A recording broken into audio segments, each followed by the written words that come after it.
Alright, so in this tutorial I'm going to be talking about resampling, which is a term you may have heard. A lot of people are confused to how to do it or what it means. Basically what it is separating a track so you can have the process the low frequencies and high frequencies better and achieve greater clarity. And I made a sample bass for this tutorial, and here's how it sounds.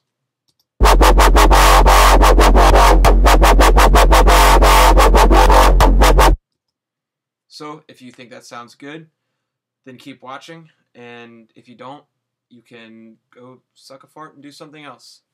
Okay, so step one is you have your starting bass in massive. I made this patch. I'm going to put a link up so you can download it.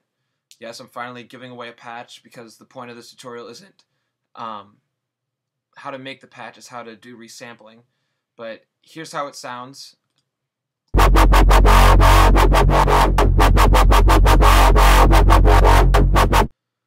So that's going to function as our top end.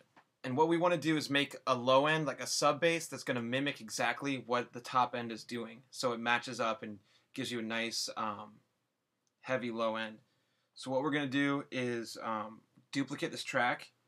And if you're using Ableton and you're on a Mac like I am, you can just hit Apple D.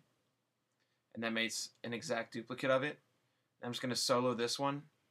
And what you want to do when you're making a sub bass is several things.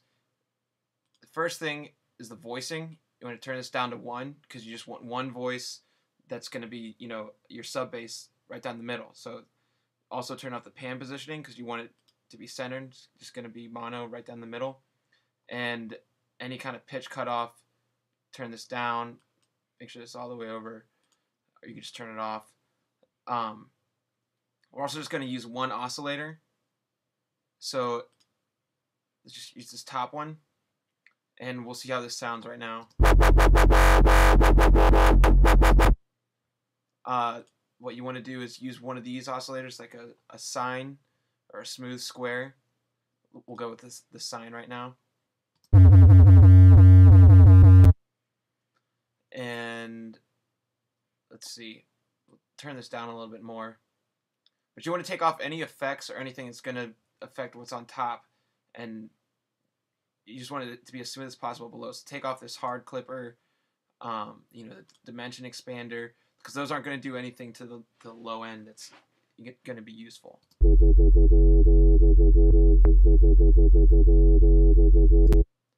So now you hear we're starting to get that more of a smooth sub bass sound. So now you have your smooth sub bass that's, you know, functioning as a low end, and I made a couple other adjustments to this, and I'll post this patch as well. So what we have is this, and then this as the top end. So what we want to do is separate the top end from the bottom end. So what we're doing here is, this is the top. I'm going to rename these so there's no confusion. Top and bottom, or call it sub bass. So the top end, what we want to do is put an EQ on it and cut out all the lows, because we want to process the highs and the lows separately. So here's the top end now.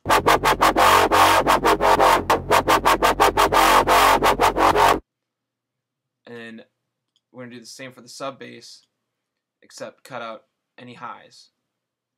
So just to clean everything, make sure there's no frequencies overlap. So the whole benefit of resampling is just so you can mix the top and the low end separately without, you know, trying to separate the frequencies through just using an EQ. It gives you a lot more freedom when it comes to mixing. And so what I've done is I've just added a couple other plugins, PSP Vintage Warmer and Sausage Fattener, to the top end, and also to the low end I put some Sausage Fattener, adjusted the EQ, and I'm just going to do a side-by-side comparison of our original sound that we started with, and you can see how much brighter it is once we've resampled it. So here's the original sound that we started with.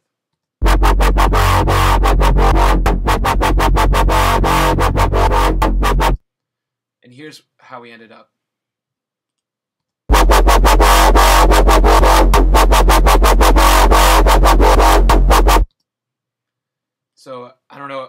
if on your monitors you can hear how much clearer the sub bass is or not, but that's a lot clearer, and then obviously the brightness of the top end as well. You can also use resampling on drum samples. This is a snare that I made. There's a bunch of different tracks I bounced into one, and this is without any EQ on it. And basically what I've done is, well, here's how it sounds in the track without any EQ. And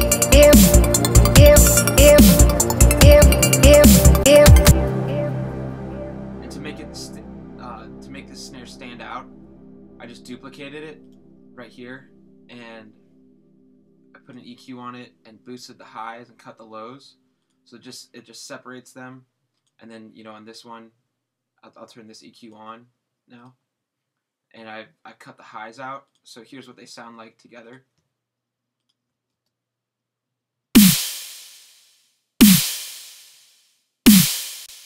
I've also got some reverb coming off of the high one, but here's how they sound in the mix. It's a lot brighter.